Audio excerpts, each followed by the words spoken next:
I released a small cloud of spores as I surveyed my self-defense class in Training Hall 7. The moisture in the air was acceptable, and 23 students from 17 different species sat in a semicircle on the padded floor. Through the floor-to-ceiling windows behind them, I could see the academy gardens where a group of crystalline Veshkari walked the paths with their bodies chiming softly. This was my 14th cycle teaching Introduction to Personal Safety. Nothing ever changed. The insectoid students always sat together with their antennae twitching. The silicon-based life forms clustered near the back, where the temperature ran cooler, and the two humans sat wherever they felt like sitting, with no regard for environmental comfort. I tightened my mycelial threads and began the lesson.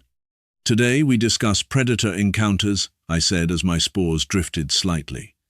You will each identify 3 methods to disable a predator in a survival scenario. I pointed to a nervous Thrixian in the front row.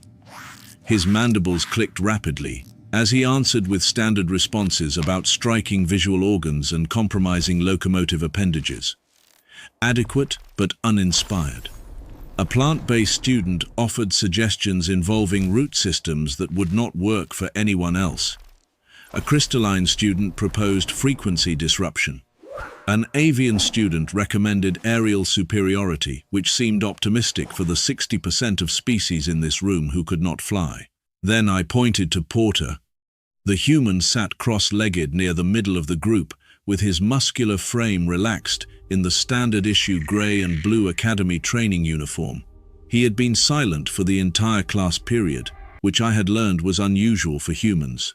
His perpetual smirk suggested he found something amusing. "Porter," I said, "list 3 ways to disable a predator."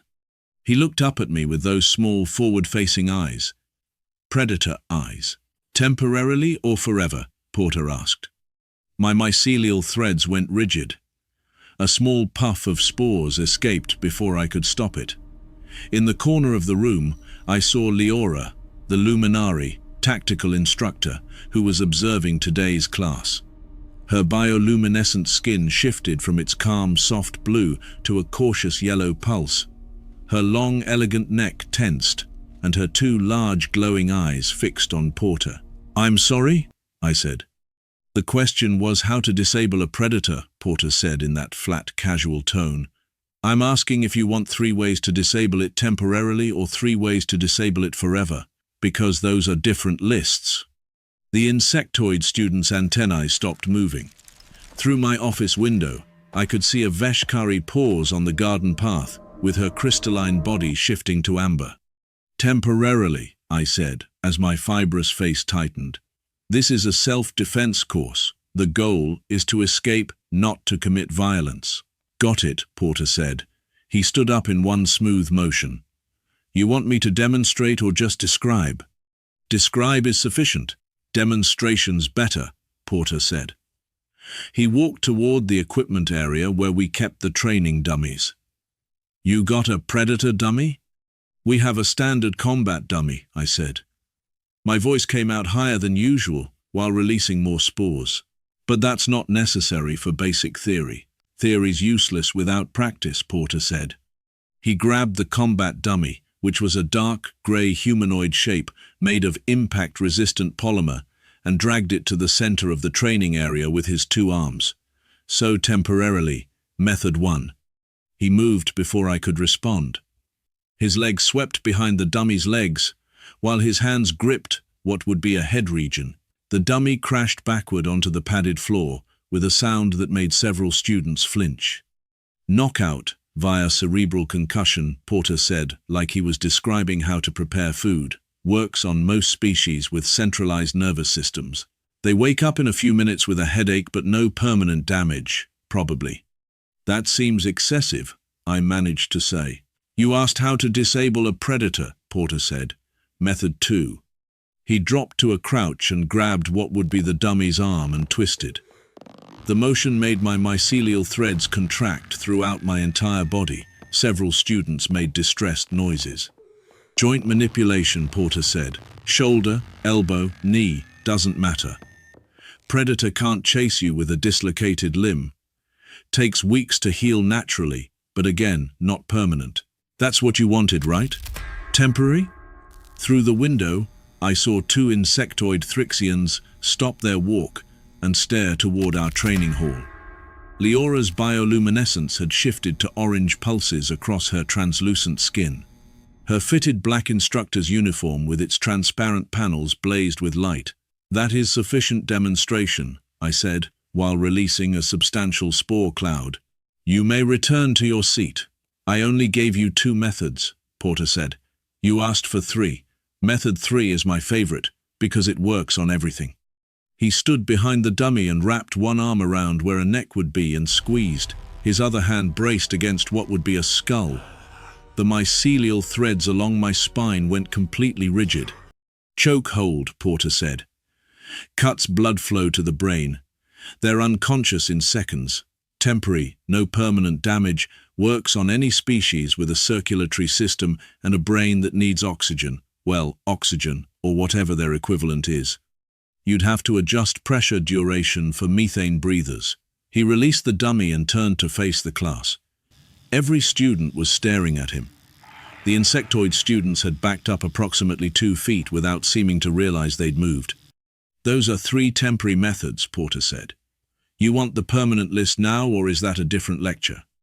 My spore release intensified to the point where a visible cloud surrounded my head. I had instructed hundreds of students over 14 cycles, and no one had ever asked me this question. "That will not be necessary," I said. My voice released so many spores that my fibrous face appeared blurred.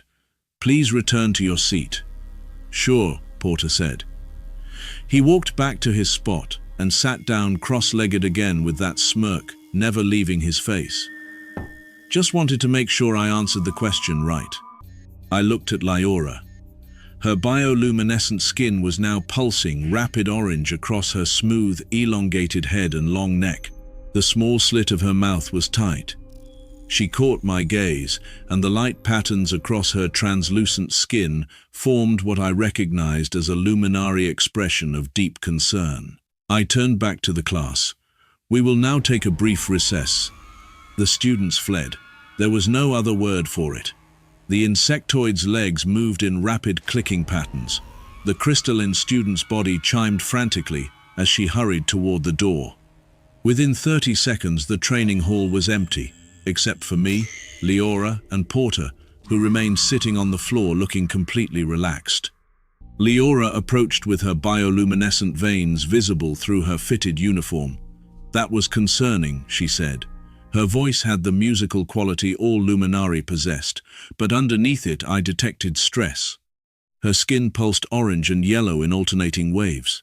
"It was a theoretical exercise," I said as my mycelial threads loosened and tightened randomly. He simply answered the question with more specificity than expected. "He demonstrated mechanical knowledge of lethal force application," Leora said. Her bioluminescent patterns rippled across her face. "On multiple species body types, with casual efficiency." Porter stood up and walked over to us with his 2 legs carrying him in smooth strides. Both of Leora's large glowing eyes widened slightly. I released more spores. "Hey, sorry if that was too much," Porter said. He didn't sound sorry. "It's just that the question was kind of vague. There are a lot of ways to disable a predator depending on your goals and the situation and what species the predator is." "How many ways?" I asked before I could stop myself. Porter tilted his head. "Temporarily or forever?" Leora's entire body strobed red for a moment. Her bioluminescent veins flared bright with alarm. "Forget," I asked. I said quickly, while releasing a spore cloud, so dense that I briefly couldn't see through it. "Because if we're counting species-specific methods and environmental variables, the number gets pretty high," Porter continued. "But if you want general categories applicable across most predator types, I'd say there are probably 15 to 20 solid temporary methods and maybe 30 permanent ones, give or take." My mycelial threads went completely slack. This was the response my species had when our underground networks detected a forest fire approaching. 15 to 20, I repeated. "For temporary," Porter clarified. The permanent list is longer because it includes all the temporary methods, but you just don't stop doing them. Leora's bioluminescence was now strobing red and orange in patterns I had never seen before. Her long neck had pulled back, putting distance between herself and Porter. "I need to contact security," she said. "Why?" Porter asked, genuinely confused. I answered the question. I even demonstrated proper form. "The proper form for killing," Leora said. "No, for temporarily disabling," Porter corrected.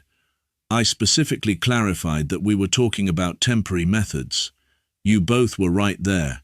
You heard me ask." He had indeed asked. My spores had been released in that exact moment of horror when I realized what he was actually asking.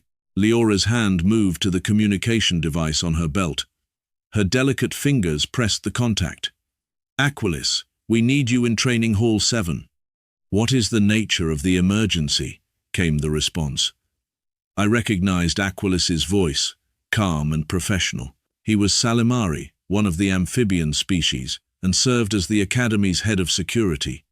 "We have a situation with a human student," Leora said, as her bioluminescent skin pulsed rapidly. He demonstrated excessive knowledge of lethal force application. "I will be there in 2 minutes," Aquilis said. "Is anyone injured?" "Only hypothetically," I said. "And only the training dummy." The training dummy that he described killing in 3 different ways while explaining they were the non-lethal options, Leora added. There was a pause. "I will be there in 1 minute." Porter looked between us. "Oh, I see what happened. You're worried because humans have different baseline violence parameters than most species." "Different baseline violence parameters," I repeated, as my fibrous skin texture shifted to a denser configuration. "That is certainly one way to describe what we just witnessed." "It's really not a big deal," Porter said.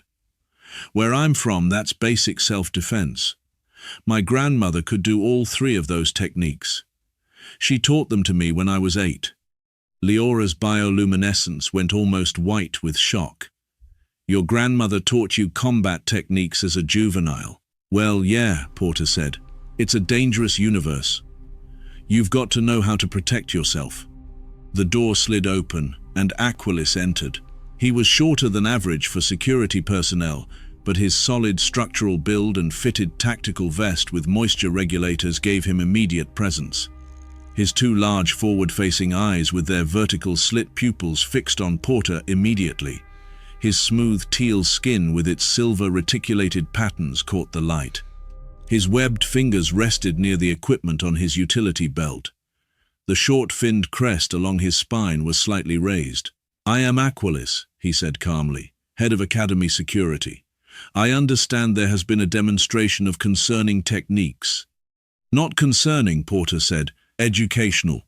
There's a difference." Aquilis's vestigial gill remnants behind his jaw fluttered slightly. His protective 3rd eyelid flickered across his eyes. "Perhaps you could explain the techniques to me." "Sure," Porter said with enthusiasm. "So the instructor asked us to list 3 ways to disable a predator, and I wanted to clarify if we were talking temporary or permanent methods, because those are completely different tactical scenarios." Aquilis's broad, smooth face remained neutral, but his lateral line markings darkened slightly. His skin's glossy sheen increased. "And you demonstrated temporary methods?" "Right," Porter said. "Cerebral concussion, joint manipulation, and blood choke. All reversible, all effective, all basic self-defense." "Basic," Aquilis repeated. His wide mouth remained closed, but I saw his pupils contract to narrow slits.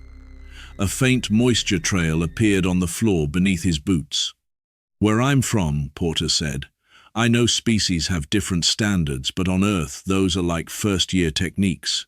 We teach them to kids." Aquilis's finned crest raised higher. "You teach juveniles how to render others unconscious." For self-defense, Porter emphasized, "It's not like we're teaching them to start fights, we're teaching them to end fights." My spore cloud had grown so dense that I was having trouble seeing clearly. Through the windows I could see that a small crowd had gathered in the garden. Various species stared toward our training hall. A crystalline Veshkari's body strobed crimson. 2 plant-based students had rooted themselves to the path. Perhaps, Aquilis said slowly, as his teal skin shifted darker. We should discuss this in my office. Am I in trouble? Porter asked. He still didn't sound concerned. That remains to be determined, Aquilis said. His webbed fingers gestured toward the door. Please, come with me. Porter shrugged and followed Aquilis toward the exit.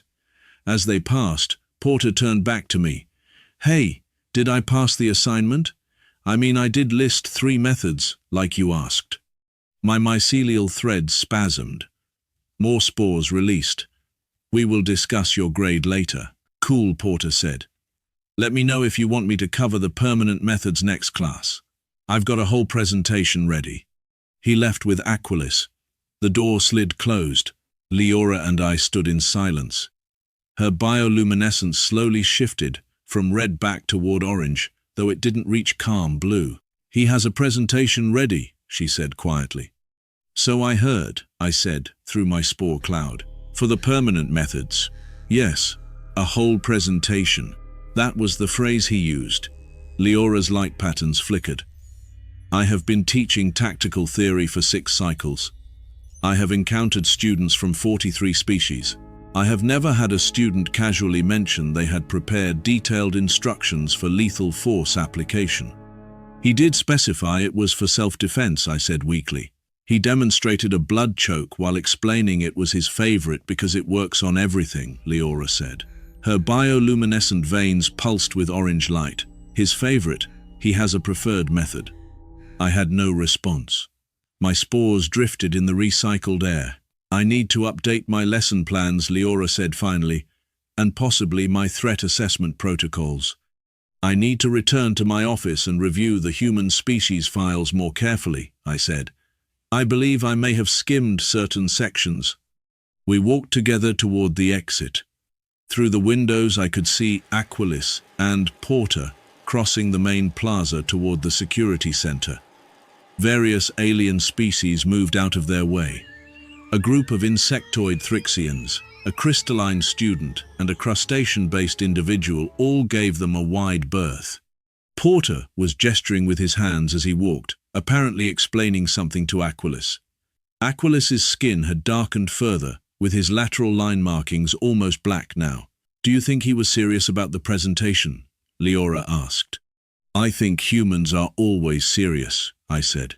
They just don't sound serious because excessive violence is normal to them.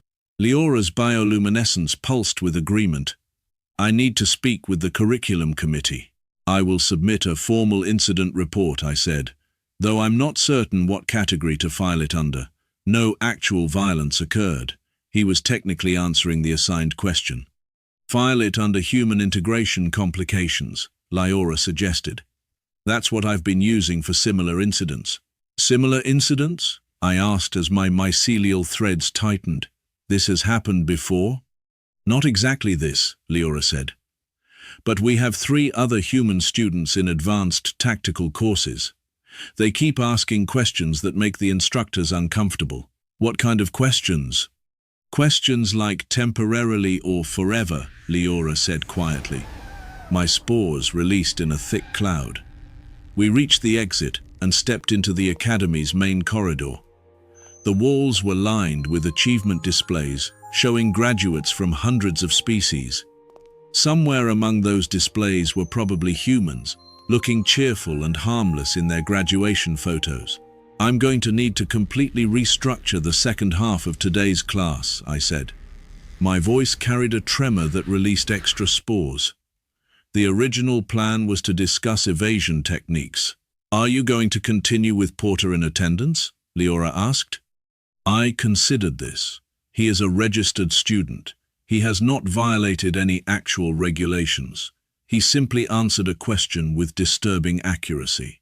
He demonstrated 3 methods of rendering someone unconscious and then offered to demonstrate 30 methods of killing, Leora said. Her bioluminescent patterns flickered rapidly. I believe disturbing accuracy may be an understatement. We had reached the branching point where the corridor split toward our separate offices. Through a large viewing window, I could see the landing pads, where several reptilian and avian species were boarding shuttles. Everything looked normal and peaceful. My communication device beeped. I looked down at it with dread as my fibrous fingers fumbled to activate the display. It was a message from Aqualize. Situation escalating. Human student has requested access to Predator Vault for advanced scenario training. Please advise. I stared at the message. Leora leaned over to read it, and her bioluminescence flared bright with alarm. The Predator Vault, she said. That's for senior tactical students only. The simulations in there are rated for experienced combat personnel. Should I deny the request? I asked. Obviously, Leora said. My device beeped again. Another message from Aqualize. Human student has pointed out that Academy regulations allow any student to request advanced scenario training with instructor approval. He is citing Regulation 17-4-9. Please advise. I pulled up the regulation. Porter was correct. Any student could request advanced training. The regulation had been written, assuming students would have appropriate common sense about their own limitations.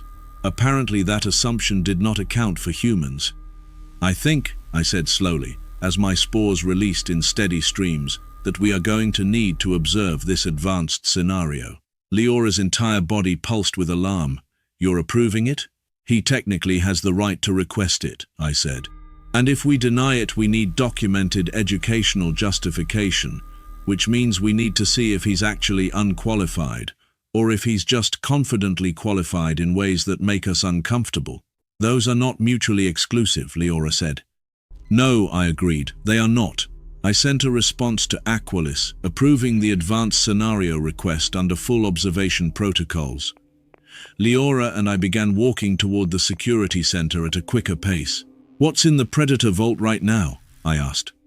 The last time I checked, we had 12 different Apex Predator scenarios from various Deathworlds, Leora said. Her bioluminescence pulsed rapidly.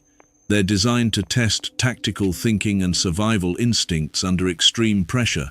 The pass rate is approximately 40% for senior students. And we're letting a first-cycle human student access them. You're letting a first-cycle human student access them, Leora corrected. I'm just observing so I can testify at the inquiry later. We reached the security center.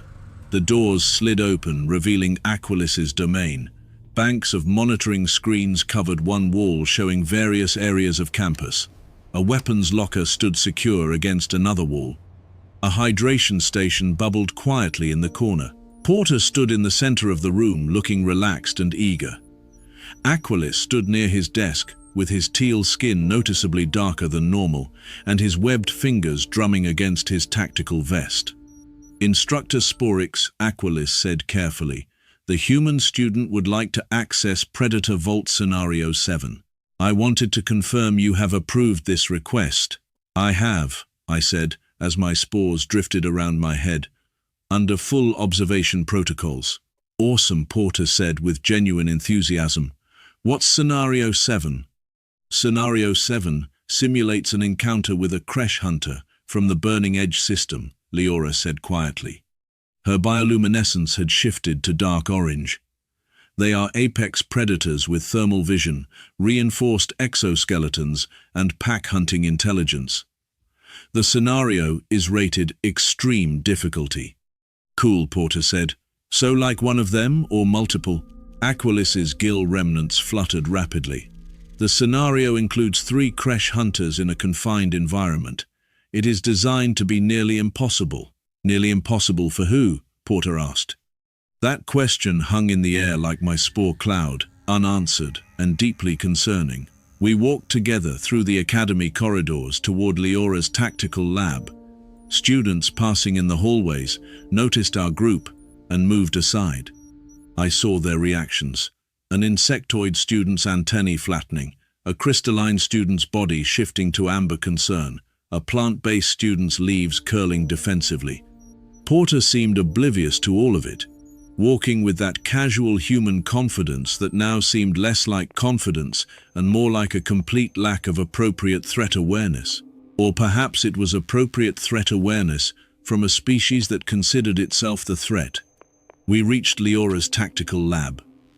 The room was dim, lit primarily by Leora's own bioluminescence. Holographic combat scenarios floated dormant in the air. Simulation controls lined one wall. Through the observation window, I could see the training grounds where gaseous and silicon-based species drifted or walked past, going about their normal academic routines. Unaware that we were about to let a human fight holographic Deathworld predators, the simulation will be fully immersive, Leora explained as her light patterns flowed across her smooth, elongated head while she activated the controls with her fingers. You will see, hear, and feel everything. The safety protocols prevent actual physical harm, but the experience is designed to be as realistic as possible. Got it, Porter said. He was stretching his arms and legs like he was preparing for recreational exercise. The objective is survival for 5 standard minutes, Aquilis added, as his vertical pupils contracted to slits. Most students focus on evasion and environmental exploitation. Makes sense, Porter said. Where do I start? Leora gestured to the center of the room. Stand there. The simulation will generate around you. Porter moved to the designated spot. Leora's webbed fingers danced across the controls. Her bioluminescent veins flared as she activated Scenario 7. The room transformed. Holographic walls appeared, creating what looked like a storage facility, with stacked containers, dim lighting, and multiple shadowed corners. The temperature dropped. The smell of industrial lubricant and ozone filled the air. And in the shadows, 3 pairs of eyes opened. Thermal-sensitive, multifaceted, predatory eyes. The creche emerged from 3 different directions. They were massive, each one larger than Porter, with segmented exoskeletons that gleamed dully in the low light. Their mandibles clicked in a pattern that the simulation translated as hunting communication. Porter looked at each of them in turn. His expression didn't change. He didn't back away. He smiled, and that smile made my mycelial threads contract completely. Leora's bioluminescence strobed red. Aquilis's skin darkened to almost black. Timer starts now, Leora said with her musical voice tight. The first creche charged. Porter moved sideways and grabbed a maintenance tool from a nearby holographic rack. The creche's claws scraped across the floor where Porter had been standing.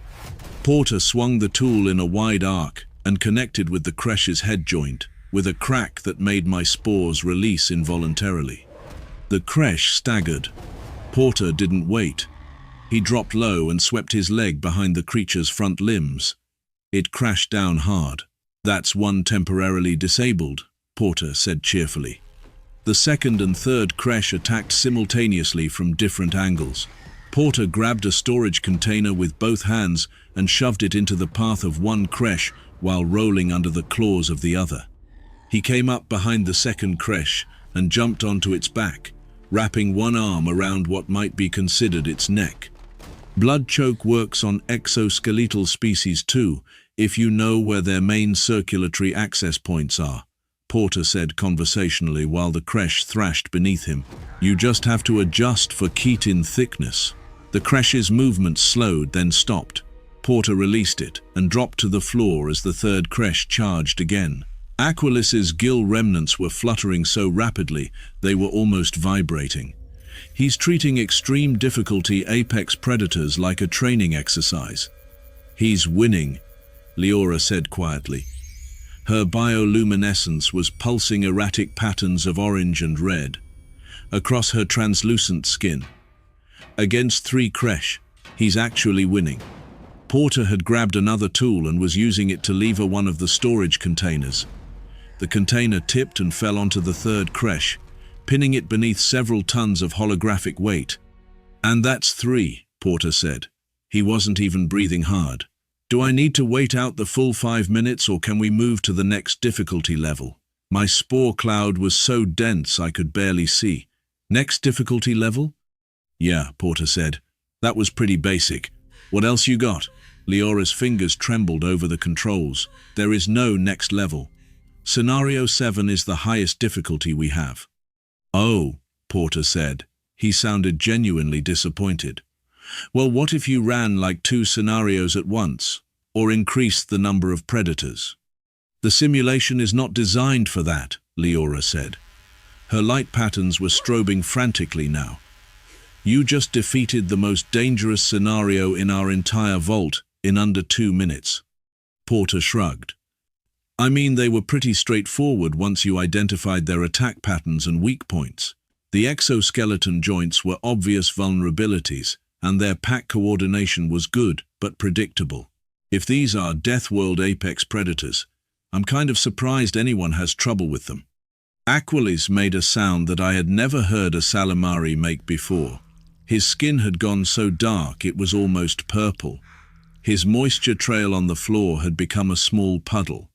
Perhaps, Calder's voice came from the doorway, I can provide some context. We all turned. Calder stood in the entrance, the human military liaison officer with his grey hair and tired eyes and crisp uniform. He looked at Porter, then at the 3 disabled holographic creche, then back at Porter. Let me guess, Calder said. You asked for the advanced scenario, and now everyone's concerned about human violence parameters. How did you know? I asked through my spore cloud. Because this is the 4th time this month, Calder said wearily. We've had similar incidents at 3 other academy campuses. Human students keep accessing advanced combat scenarios and treating them like warm-up exercises. Warm-up exercises, Aquilis repeated. His voice was faint. Earth is a Class 12 death world, Calder said. Everything there either hunts humans or is hunted by humans. By the time our children reach academy age, they've already survived environments that would kill most species. What you call extreme difficulty, we call Tuesday.